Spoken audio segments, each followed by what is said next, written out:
wonderful panel to the stage. She's a comedian and the creator and director of The Muslims Are Coming. Please welcome Negin Farsad.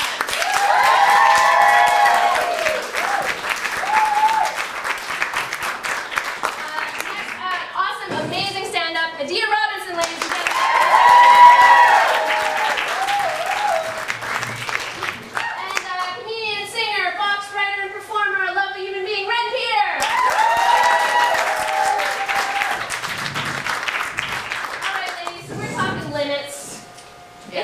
Fucking here, by the way. If anyone wants to turn on the air conditioning, that would be a limit I would be okay with crossing. Okay, so let's talk a little bit about what limits we think we each have in our lives, whether they're personally defined, whether they're defined by society. What are some of the main limits you think you come across every day? Negin? Every day, I don't know. I mean, I think I've learned a couple of things in my years, and I've been in the development process with network executives for a couple of failed pilots, not to brag, and I remember when I would go into these meetings, and there would always be like a dude agent and like another dude kind of assistant or whatever. They wouldn't look at me even though I was the show creator, and then I realized that they would do all this dude talking, right, like between the network executives and then the people that I was with, and there was all this chatter, and I was sort of like, I'm ready to do my pitch, you know, like I'm ready to do my pitch and my job. Are we gonna just chat about the weekend or whatever? And it was, and I realized that the limitation for me was that I thought I couldn't like be a real person in those situations, and I couldn't like just have a chat, and I couldn't have a like I had to just be a robot that worked and like really got there and just fucking did my job. And men don't feel that way. Like they go golfing, you know, with the fucking dudes they work with, and so that is something I feel like we ladies are more like, okay, well, let's get to the you know, and it's not like that. That's, I feel like, I mean, I guess what I'm saying is we should bullshit more. Is that what I'm saying? That might be other people. Yeah. What about you, Hadiyah? I like that. Let's definitely bullshit more. Like, fuck it. Yeah, I think I definitely feel what you're saying, especially about feeling like you want to come in and present yourself. As a woman, it's like you don't want to come in and act like you're gonna slack off, or you don't want to be the weakest link, which is always the feeling, especially in a male-dominated thing, which is sometimes what comedy is. Stand-up comedy is so male-dominated. So when you come in, you don't want to be the weakest or the woman or the, you know, we have to handle you with kid gloves. So for me, I try not to think about limits. I try to think about attacking it just like a dude would. So that's how I attack comedy. I don't try to attack comedy, and I don't want to be the female voice. I want to go in there and beast that shit the fuck out. So so any dude that's coming after me is in the back like, I don't want to do this. and so that's the way I think of limits. Like I don't want to see them. I want to surpass them. Yeah. That's just, Nice. Yeah. As last time, because Hadiyah and Negin were our guests last time too, you have quotables for shirts that I always want to write down. Like, I want to go out there and beast the fuck out with a t-shirt that I want to own. Yeah. Keep it rolling. Okay. Red, what about you? Even though being in comedy is super lucrative, I work as a day job in the corporate world. I'm a marketer. And I feel like my biggest limit is being a woman, and being a woman that's not white. And you know, I think the biggest thing that I've been struggling with, which like now, like, you know, I've been working for some time now, I'm managing a small team, and it's just like finding the balance between being a boss fucking bitch, which is awesome, like I want to be that person, but then always being called a bitch, which I've had all of my like superior, higher up men who like would tell me like, God, that lady is such a bitch, you know, like, and so I would take that in and think like, okay, well, when I'm in that higher up position, like, how am I going to be viewed? So just like kind of trying to navigate that world, but my approach these days is just like, I'm a woman, that's cool, I don't have to be cold and insensitive, I can kind of embrace what was given to me, just like everything that's great. Yeah. Do you guys have personal experiences with the wage gap? Like one that you can name? Or something you realized, a moment you realized that there was a wage difference between you and like a male coworker? I've had that. I was doing a show, and they called me to do it. They were gonna fly me out or whatever. And I've been out of the country doing comedy, so if someone calls me like, oh, we're gonna bring you down to Miami, like, no, bitch, I've been like somewhere else, so you're not impressing me right now with a flight. I expect a flight, like, you're not, you know what I'm saying? Like, that's where I am. You're not gonna tell me, oh, and we're gonna give you a stipend for you to take it. No, bitch, you're gonna fly me there. You're gonna put me in a hotel, and this is just certain things that I expect. But so I'm on a show with a bunch of dudes, and this guy wants to pay me only like, I think my shit was like $200 less than everybody on the show, but he wanted me to like go up damn near last. I wasn't the last one, but almost last. So thankfully I was cool enough with the other guys on the show that they would tell me and divulge to me what they were getting. So I called dude back and I was just like, look, this is what's about to happen, or I'm not coming, and that's just what it's gonna be. But it takes those guys in those positions to be that support or whatever it is, Yeah. to say, yo, this shit ain't cool, or because they didn't have to tell me how much it was. Yeah. They could have just been like, I don't know, that your money is your money, but they were like, oh, fuck that, you know. So they told me so I could go back and check him and then get my damn money. So he came.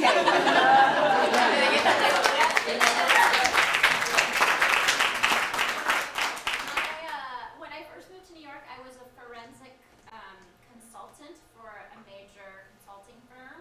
Whoa. And Wait, because I'm like a long time Law and Order watcher, I thought you meant dead bodies for a second. no, it was financial. It was like fraud, like banking fraud Okay. and stuff like that. I don't want to say it's not as cool, but it's not as cool. It's definitely not. I was looking at spreadsheets all day. I was thinking about you like Olivia Bensoning through a door. No, but what was super weird is like I was the only person there who had a full-time job with, you know, and everybody was white. And then at night I was doing a master's degree in African American studies, as one does when they're Iranian. And so I was definitely an odd fish in every respect, but in also the respect I found out 6 months in, they bring you in like cohorts, right? And I came in with 6 other guys in my like class, and they all got paid 15% higher than I did. I was the only one, and I didn't know until like it came out. But anyways, I was not long for that job. But and then another like in the comedy world, there was a network for which I did a web show. They really liked it. It was one of their highest traffic shows of all time. They offered us a pilot. So I was like, great. It was my production company producing it. I was directing it. I was one of the everythings of the show. And then when they took it to pilot and all the executives got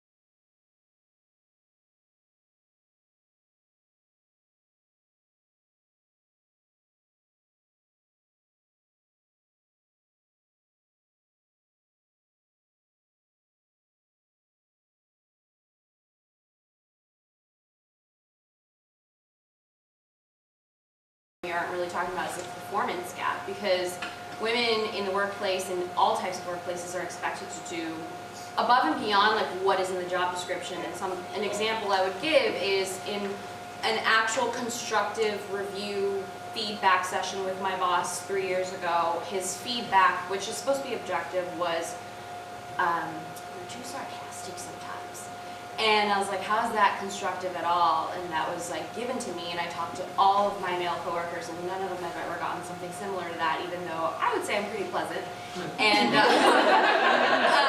and like in addition, I had a coworker come to call me a bitch in my cube once because I didn't smile at him enough.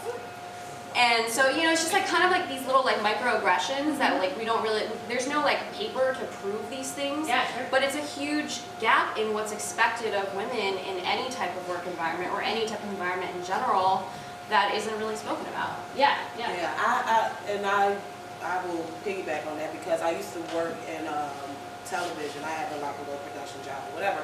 And I hate when people like to use that team player shit sometimes, which basically means I'm gonna put all this shit on your desk and I want it done, and then we're gonna go off and drink some beers or fuck off or whatever they're gonna do. You know what I'm saying? And then it's like if you speak up about it, then it's like, well, you know, it's a team. We need a. You gotta. No, fuck that. It's 5 o'clock. I'm bye. I did what I was supposed to do, and I saw the workload. I took my section of it, and y'all gonna figure this the fuck out. And that's just what it's done. The other thing that I had this experience, and I don't know if you guys have ever had this, but like at that job where I was not a swashbuckling forensic investigator, but a really boring financial one, they changed our dress code to casual, and 6 different men came to me that day, and they were like, Negin, you're not gonna fuck this up for us, are you? You and the whole thing, and you like to present your boobs. And I was like, do I like to present my boobs, or do they just exist?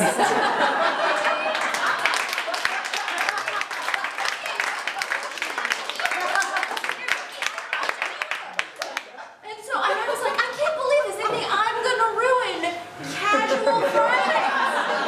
The entire fucking corporate world is gonna be taken down by these, and it was fucking unbelievable that could be. What about healthcare stuff? So have you guys experienced like barriers of access to like birth control or reproductive rights stuff, or just in general your health? Like how is it affected by these weird limitations that are put on us?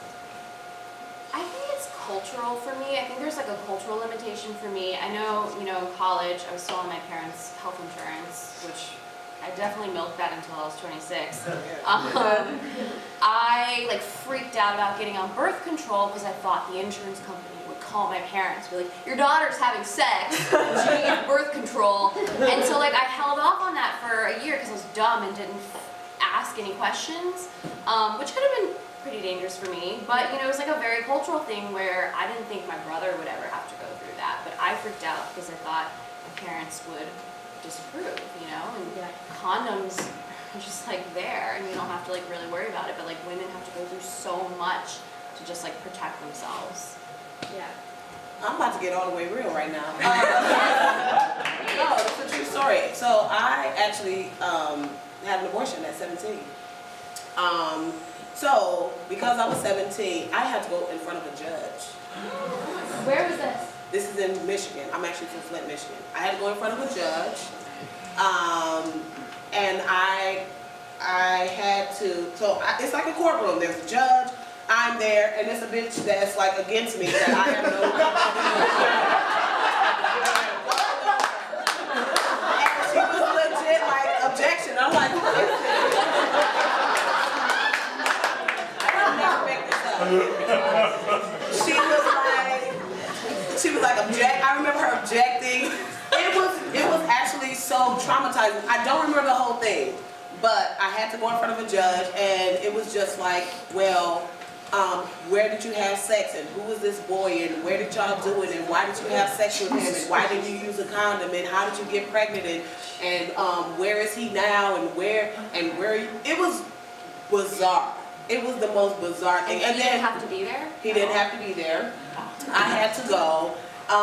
And after the whole thing, so they interrogated me for like, I don't even know how long it was. I just remember the judge asking me questions, this bitch, whoever this bitch, asking me questions, and then finally I guess it was just a way to embarrass the shit out of me. Yeah. And then they were like, all right, well, fuck it. And then they just gave me the paper, and then I went. But it was just like, when I walked, my cousin went with me, and when I walked, I was just like, we just looked at each other like, did this just fucking happen? Like, It was the most unbelievable thing in my life, and I just felt like, okay, first of all, I didn't feel like this should have been a huge court case, first of all.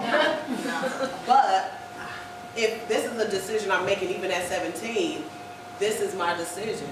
Yeah. And this is something I'm gonna have to live with. That judge doesn't have to live with it. This bitch, she is.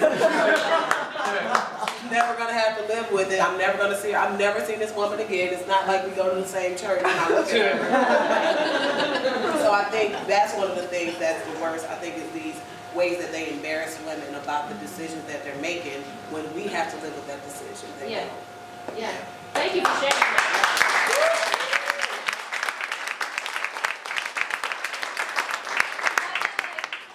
What's crazy about that to me is like they have time to do that and they can't clear the fucking rape kit backlog. Yeah. They can't like, and in Flint right now, Yeah. like that's just, it's mind blowing. The lengths that people will go politically to stop us from living our lives and living in our bodies. Yeah. I just read a thing online today about basically comparing, I'm going to butcher this, it was beautifully written, it was like a gorgeous little piece of prose, but it was basically saying like, you know,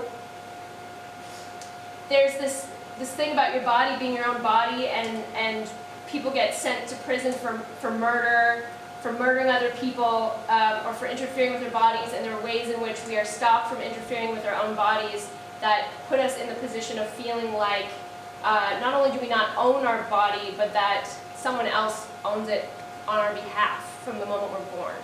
And it's not even that, you know, your body's not your own, it's like someone else controls it, that's not you.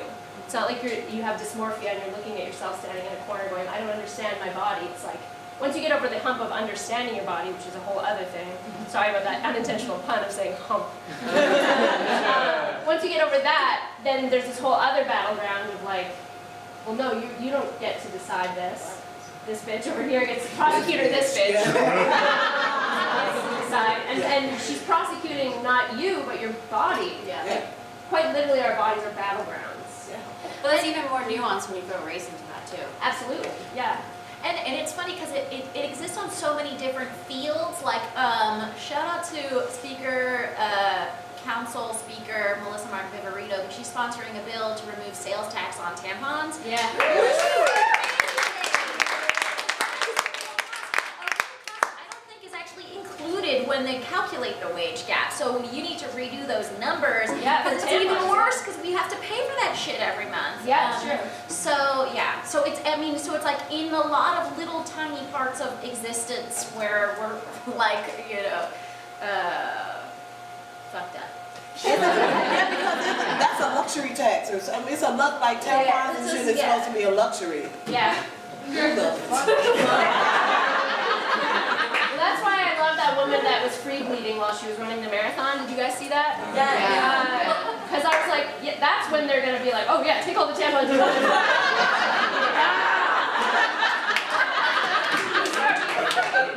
they gonna take that time some of Diva Cup too? I mean, they better. I love there's a similar initiative happening in England right now, and English, the parliamentary system in England is so like polite until they're like in the middle of a shouty weird thing for nothing at all. But like, the great thing about it there is that the woman that's sponsoring a similar sort of parliamentary legislative action there, she keeps trying to get these old white British men to say the word tampon. she keeps standing up, which is like a big major form of protest in the parliament. She'll stand up and they'll be arguing their points and be like, well, women's services and women's needs. And she's like, I'll sit down when you say tampon. I'll sit down when you say tampon. This old white man like so long, she's like, tampon.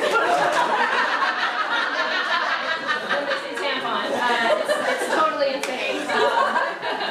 So we talked a little bit about, you know, working in the biz, women in comedy. We've been talking about that a lot. It's been in the news a lot, so that's one of the reasons. But do you think that how does the lack of representation or the limit put on you guys and me and everybody, women, but then also obviously there's race breakdowns and things like that too. How has that affected you individually in your careers? One minor, how is it not? But like, if you have one sort of specific example that you could point to, you sort of brought up the being in the room trying to sell the pilot, but like, what do you feel like, well, let me put it this way, is it changing? Is it getting any better? I mean, up until I was up for a job, and they said to, and I heard through a back channel that it was down to me and whoever else, but they couldn't give it to me because they couldn't have 2 Arabs on camera. P.S. I'm not Arab, I'm Iranian, whatever. But like, and then my friend, in defense of me, had said, but she's not Arab, she's Iranian, right? And they were like, you know what I mean. And that exact statement has come to me more than once. Like, this is not the only time where I've been rejected because there's already an Indian, already a Pakistani, already, I mean, it's like this ridiculous, or even already a Chinese American, a Korean, or there's like this, there's like that, and it's funny because it happens in an episode of Master of None. Yeah. There's an unwritten rule that you can't have more than this one ethnicity in a show, because their TVs will explode. That's why it doesn't have, it's very dangerous. The quota is already filled. Yeah. I mean, that's kind of the thing, isn't it? It's this weird back channel quota system that you don't hear about until you do. And it's just like, it's like the wage gap thing, like people start being our allies and telling us this shit is happening, and that's how we start knowing, and then that's how we start talking about it. Thankfully that barrier is broken a little bit, and I think it will break more and more as time goes on, but it's still fucking fucked up. And it's still this kind of, especially I'm speak on the black women situation, because it's still this kind of like when you come in as a black woman, what they're looking for from a black woman is still this stereotypical, bitch, yeah, and it's like that's not everybody, that's not every situation, but it's like this is the box that we see black women in, so this is where we need you to be. And especially in comedy, I feel like not so much in drama, because it's like you see more black women doing different roles in dramas, and it's cool. But in comedy specifically, that's like that's what tells people black women are funny. If we doing some ridiculous, over the top. Yeah. That's not even how we are. Some of us are, but the range of black women is this. It's not this. Yeah. So.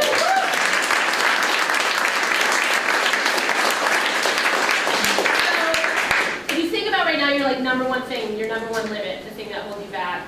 How do we smash through it? Like, how do you smash through it? How do we smash this fucking shit to smithereens? Like, what do we do? I want a comedic show that's like all minorities, all Asians, like all more Asian comedy. I don't want a single white person.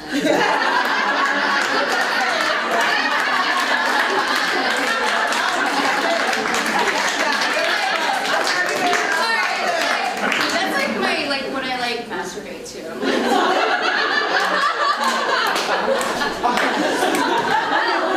I know you don't masturbate to me.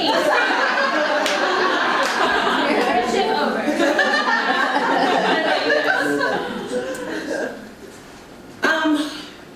Okay, I smoke weed, so just trying to make sure I heard the question. So I'm gonna just say what I'm feeling. I think when more women reach a place and they continue to bring other women in, that's when the limits are going to change.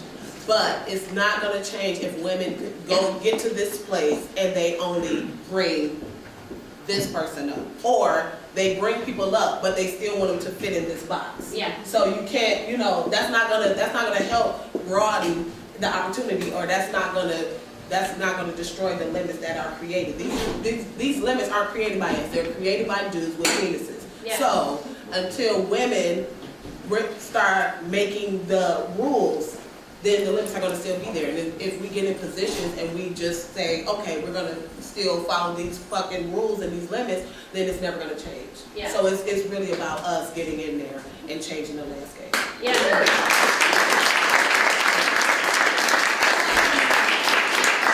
I mean, because I learned early on, like I remember one of my first auditions in New York City, I got a call back, and it was like to be a woman standing in the background of a casino table and clapping.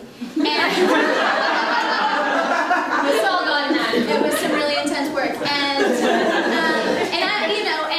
I, of course, I got a call, and the casting director was like, Negin, you're like and I was like, I mean, thank you, because I am really good at clapping. And she was like, the only thing is, like, if we, you know, the problem is if we go in that direction, if, you know, you're too ethnic for this part, and then if we go in that direction, you're not ethnic enough.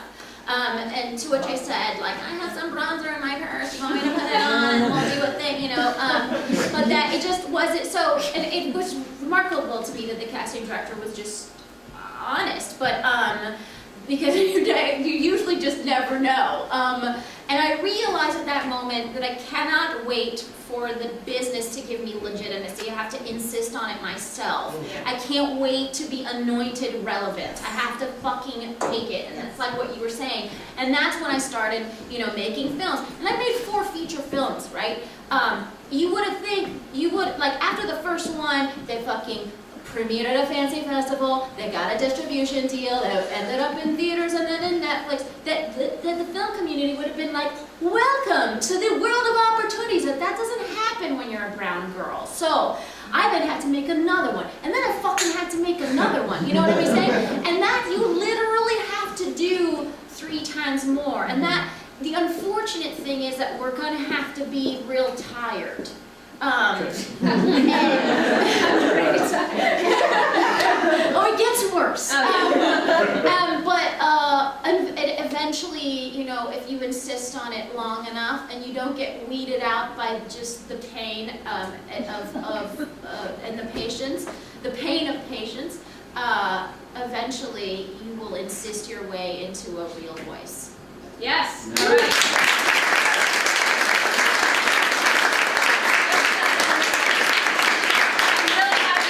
Step out of all of the TV shows. I'll just come on and play the white guy that can't say can't fly. Thank you guys so much for being here again. The lovely